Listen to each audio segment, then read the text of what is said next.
Is this the best mid-price bow on the market? It just might be.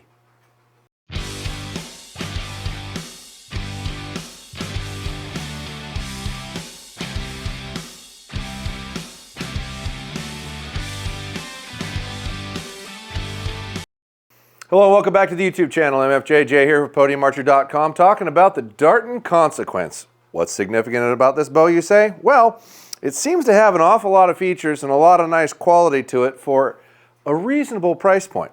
Specs on this bow are 320 foot a second, 4.3 pounds physical weight, 29.5 axle to axle, 7.5 inches on brace height, which is a nice, forgiving platform.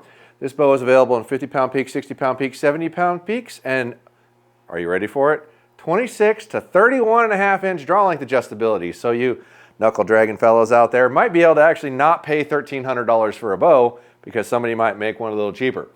Nothing I can jump out that isn't already on the other bows, but let's take some measurements and see what we get. I will say this does have built-in pivoting draw length adjustments, balancing style yoke, is shim adjustable, fixed roller guard, machined aluminum pockets. I mean, these are features you typically find on a expensive or high-end bow, I shouldn't say expensive, high-end, that is on a $699 MAP bow. So let's measure some things and see what we get here. First off, hang on. Yeah, I'll grab this one. What is our axle to axle? Come around the other side of me if you can. Okay. Oh, we're using the yardstick for that. Come to this side. This side. There you go. Okay. So I'm going to be on your side of the axle there. This is 29 5/8, so a little long, barely. Brace height said 7.5. Come to this side maybe. Yeah. Shallow point. It's longer than that, 7 9/16, something like that. Let's see how long our riser is. Pivot point, 20, almost 27 for a 29.5 inch bow. And how much reflex do we got? You got to come this way and look at it. Shall I say 0? That is a perfectly straight riser. For a new person, you're going to have a really hard time beating how forgiving this probably is to shoot for the average person. All right, pulling back our physical draw length, it looks like it's about 30.5 inches. So this bow's like solid right on a ½ inch long. However, it does have the 85% pegs in it, and the 80%ers that we don't have in there at the moment would make it a little shorter, but on the other bow we tested it and it was only 1/8 of an inch. So figure even if it had 80% pegs in there, it would be 30 1/8 for all those people that want to comment down below that's why this bow's long, is because you've got the wrong peg in it. They're 1/8 of an inch difference. So you're 30 3/8 with the 80%, 30.5 without it. So it's on the longer side. So keep that in mind when you're checking your length. Okay, we're going to try something different now for physical weight. We're just going to hang it off of this scale here, not have a human touching it. And apparently I need to zero it first. Hang on. There we go. Okay, so that's putting us at 4.5 to 4.6 for a bow that's rated at 4.3. That's actually really close. Realistically speaking, you could remove the rest in the bolt and probably the string stop, because technically that unbolts, and probably hit that number right on. So I'm going to say that's probably a pretty good number. Apparently you got to hit unit twice. Okay, here we go. 69.8. That's within 2/10. We'll roll with that. Okay, our vibration meter is not working correctly, so we're just going to go off a feel for that this time around. Might be the next couple of bows that we test that we're just going to have to give you a number based off of feel personally. We'll get it figured out though, and once we get it figured out, we will go back through every single bow that we did and recheck them all and update those numbers when we publish the full list when we're completely done. Okay, we're going to go ahead and combine the first 3 for feel and vibration right now, since we don't have a gauge that's working correctly. So I'll comment on it and give it a number. Well, first things first, this thing actually draws really good. There's no hump. There's a little bit of vibration, but it's real minimal. I mean, it hums a little bit. You can feel it like surging. I'm not going to say tuning forky, but you can feel it sitting there vibrating, but it dissipates relatively quickly and goes away. Yeah, that cycle is really smooth. There's a tiny, tiny, tiny hump in the back end. Very little. Yeah, I'll grip the third one here. You can feel it hum, but it's mild. Like it's there and it hangs out for a little while, but it's not violent by any means. So yes, there's vibration. I would imagine if the tool was working, this would probably be high double digits, low single digits on our measurements. So I'm going to hang on to this one real hard. Yeah, that's really low for vibration. I mean, it's got more than, you know, your high-end bows with low numbers, but I'll give it, I'm going to say it's probably around a 10 if I had to guess, which I would probably give a 4 for that, because it actually feels really good for what it is and for its size and its price. So I'd give that a good rank there. All right, let's get the chronograph out and see how fast this thing is. All right, 350 grain arrow, 70 pounds, 30 inches, measuring 30 and a half. Let's see what we get. We're looking for 320 here, folks. 315. I gotta be honest with how this felt. I thought it was gonna be slower than that. That's a good number for what this is. Now granted, that's not a rocket ship number by any means, but hang on. In general, most of the good flagship bows are giving you around 330s. And they're usually pushing, you know, 330 to 340, somewhere in there. It seems to be the average of what we're getting. You can go back and look at the numbers for yourself and determine it, but that's 10 feet slow with 7.5 inches of brace height. Most of those bows are producing those at 6 to 6 1/4, which means it's a very similar speed, which means this cam's equally as efficient. That's a really good number for that high of a brace height bow, especially one that's $699. Duplicate, 2 at 319. So we're going to call that, first one was 315, wasn't it? Yeah. So that's a 319, 319, 315, 316, 17. So we'll give it a 3, I think we have to give it a 317 average because of that slow one. So let's see what the 400s or 450s and 550s do. All right, 450 grains, 30 inches, 70 pounds. Let's see what we got. 279.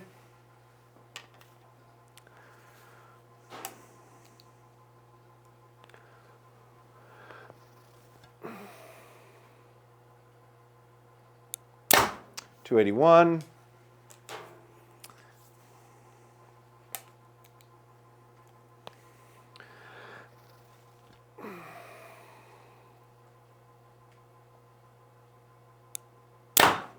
$281. So, oh, that's error 3. Crud. I might have shot too far over on that. We'll shoot that one again, just to make sure. I'm just going to keep it rolling. You're fine. Yeah, I'll just chop it out, but we're good. Sometimes when I shoot too far to the right, I get that number, and I was already pushing it to the right to begin with. Yeah. I don't know why, I just want to shoot them together. Here we go. Arrow number 3. Keep her in the middle. 281. So is that 280 then?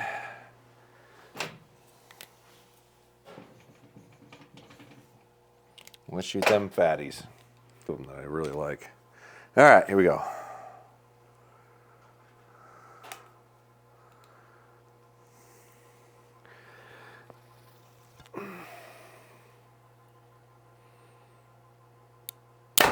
$253.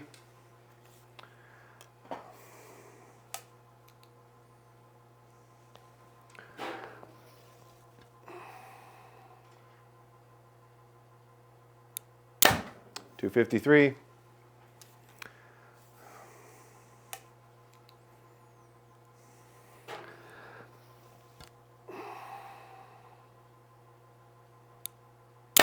$255. So we'll give that a 254 average. All right.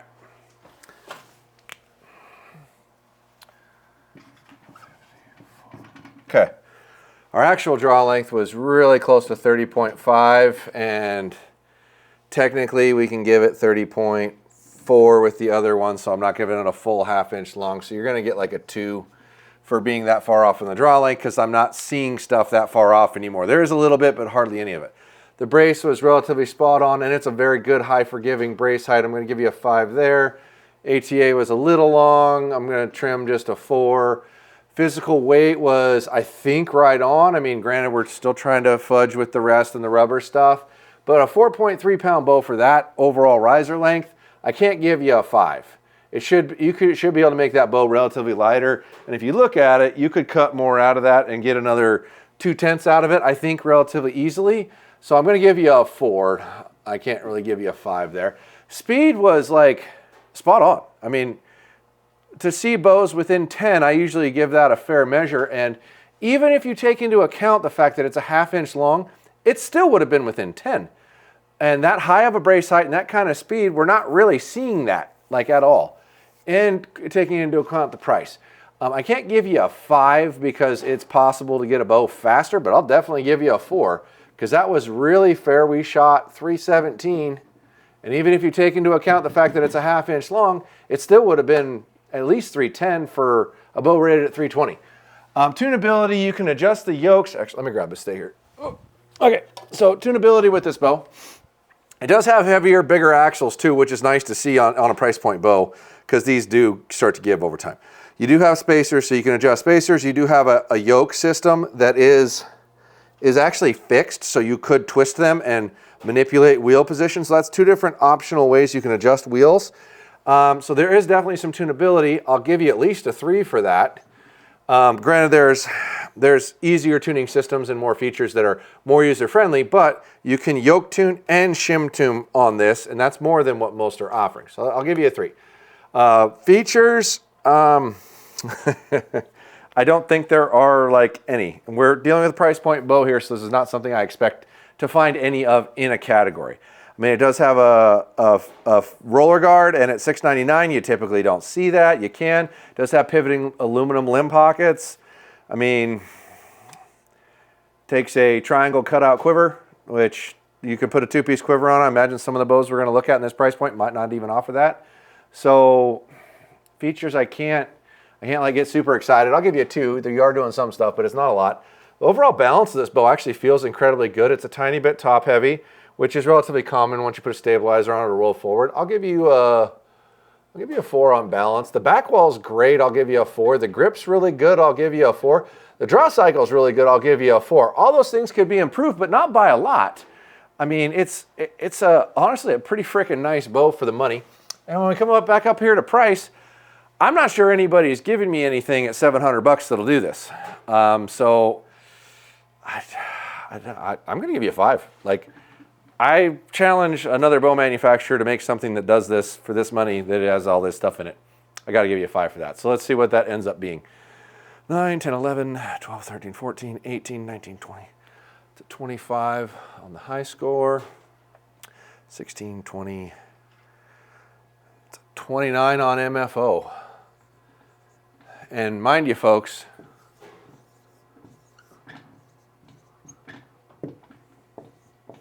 that's $700. That's a heck of a bow for the money. I know I'm probably repeating myself a lot in that, but this bow did a lot better than I thought it would for the price point, and there's a reason I've gotten a lot of questions about this bow since it came out. My only gripe, and mind you, I'm a Western bow hunter. I'm not really an Eastern bow hunter. I wish this bow was longer. If it did all that stuff and was a longer axle to axle, I'd be mega impressed. But I'm still very impressed on what this does and how it functions. And your average tree stand ground blind guy ought to love the crap out of this bow. This is a very impressive bow. Now, we don't have a front mount pick. We don't have rear integration. We don't have low profile quivers that are integrated into the bow. We don't have V-bar brackets that are integrated into the bow. But it's a $700 bow. I don't expect to see that on anybody's $700 bow, if anybody even makes them. So this bow is definitely worth looking at, and this is something that we do offer on the website, by the way. Go on over to podiumarcher.com for all those archery needs. $99 and up is going to give you free shipping. We can assemble and tune this for you beforehand. If you pick out all your parts, we will do that for you, along with several other bows that are on there. And if you're new to the channel, we do have a coupon code available for you. Just type MFJJ in the coupon spot and checkout. Might give you a little deal right there. So thanks for watching, folks.